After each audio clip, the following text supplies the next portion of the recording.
네, 이어서 그 어느 때보다 중요한 오늘장 전략 세워보도록 하겠습니다. 오늘은 동양증권 골드센터 목동지점의 고윤기 대리와 함께하도록 하겠습니다. 안녕하십니까? 네, 안녕하십니까. 고은기입니다. 예. 먼저 어제장부터 간단하게 점검을 해보도록 하겠습니다. 사실 관망세가 좀 나타나지 않을까 했었는데 오히려 코스피 같은 경우에는 1% 이상 오르면서 이제 2060선 다시 한번 회복을 하는 모습이었는데요. 전체적으로 좀 어떻게 보셨나요? 네, 전일 같은 경우에는 그 코스피는 해외 증시가 조정에도 불구하고 경기 부양책과 금리 인하 기대감으로 상승 마감을 했습니다. 특히나 이제 외국인이 4천억 넘게 매수하면서 지수 상승을 이끌면서 2060선까지 올라왔는데요. 대부분의 업종이 상승 마감을 했습니다. 의료정밀 업종, 운수창고, 음식료 업종이 상승 마감을 했는데, 음식료 업종 같은 경우는 2분기 실적 호조와 함께 추석 특수에 대한 기대감으로 어제 크게 상승하는 모습을 보였습니다. 그렇지만 전일 같은 경우에는 증권업종과 전기가스 업종이 약세를 띠는 모습을 보였는데요. 증권업종 같은 경우에는 그동안에 주가 상승에 따른 차익 실현 매물이 나오면서 조금은 약세를 띠는 모습을 보였습니다. 코스닥은 코스피와 동일하게 정부 정책 수혜가 점쳐지면서 1% 넘게 상승하면서 550선을 다시 재탈환하는 모습을 보였는데요. 외국인과 기관의 양매수가 나오면서 지수 상승을 견인했다라고 보시면 될 것 같습니다. 헬스케어 관련주들이 수출 호조와 함께 정부 정책 기대감 그리고 외형 성장에 대한 기대감에 강세를 띠는 모습을 보였는데요. 특히나 이제 바이오스페이스와 바텍, 뷰옥스 같은 종목들이 전일은 크게 상승하는 모습을 보였습니다. 그리고 이제 YG엔터가 루이비통 계열의 사모펀드가 투자를 할 수도 있다라는 그런 소식이 전해지면서 상한가까지 가는 그런 모습을 보이면서 급등하는 모습을 보였습니다. 홈쇼핑 관련주들은 정부의 그 중소기업 제품과 함께 농산물 판매를 위한 홈쇼핑 개성 방침으로 약세를 띠는 모습을 보이면서 전반적으로 전전일과 동일하게 어제도 약세를 띠는 모습을 보였습니다.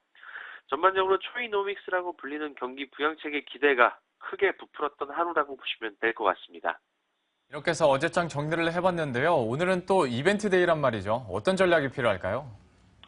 네, 말씀하신 것처럼 오늘이 바로 디데이입니다.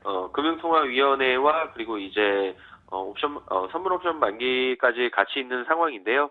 일단은 금융통화위원회 같은 경우는 15개월 만에 금리 인하 기대감이 지금 굉장히 농후한 상태입니다. 현재 기준금리 자체가 2.5%로 지금 되어 있는데 어느 정도 0.25% 정도는 조금은 인하의 가능성이 굉장히 높은 상황입니다. 그렇지만은 과연 0.25%인지 혹은 0.5%일지가 이제 관건이라고 보시면 될 것 같은데, 이런 상황에서 지금 한국은행과 그다음에 이제 정부와의 어떤 경제 인식의 방향 차이도 한번 확인해 보시는 것도 가장 중요하다라고 보시면 될 것 같습니다. 지금은 일단은 뭐 여러 가지 뉴스나 여러 가지 걸 놓고 봤을 때 같은 인식을 하고 있지만은 그러한 기대에 지금 못 미치지 못하는 경제 인식일 경우에는 차익 실현 물량도 나올 가능성도 배제할 수가 없는 상황인데요. 그렇기 때문에 디데이이기 때문에 어느 정도 조금은 조심하는 관점으로 접근하시는 게 좋을 것 같습니다. 그렇지만 지금 최근에 외국인의 매수 규모를 감안을 할 경우에는 코스피는 추가적인 상승 가능성도 모색을 해볼 수도 있다라고 한번 보시면 될 것 같습니다.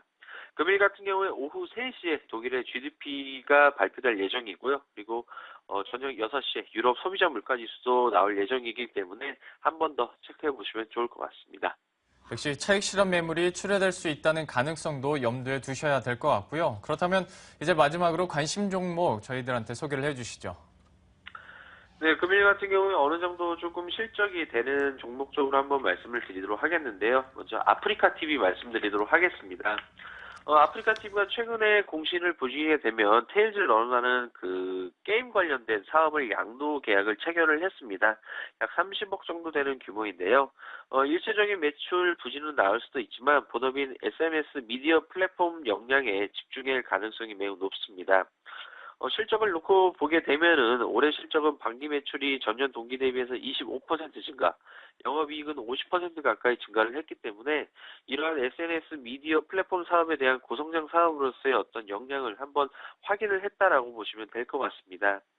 그렇기 때문에 이제 아프리카 TV가 그 게임 사업부를 매각을 하고 플랫폼을 집중할 경우에는 밸류상 프리미엄이 가능하기 때문에 한번 관심 있게 보시면 좋을 것 같고요. 다음으로는 삼성 LNS 말씀드리도록 하겠습니다. 말씀드린 것처럼 골판지 업체에서 이제 화장품 마스크팩 업체로 지금 기업의 자체적인 어떤 체질 변화가 지금 일어나고 있는 상황인데 어느 정도 작년 실적 대비해서 뛰어난 실적을 기록할 것으로 지금 전망이 되고 있습니다. 이런 상황에서 지금 기관의 수급자는 호조세를 보이고 있기 때문에 한번 매매를 해보시면 좋을 것 같습니다. 네, 마지막으로는 이지바이오인데요. 올해 최대 실적을 달성할 것으로 지금 전망이 되고 있습니다.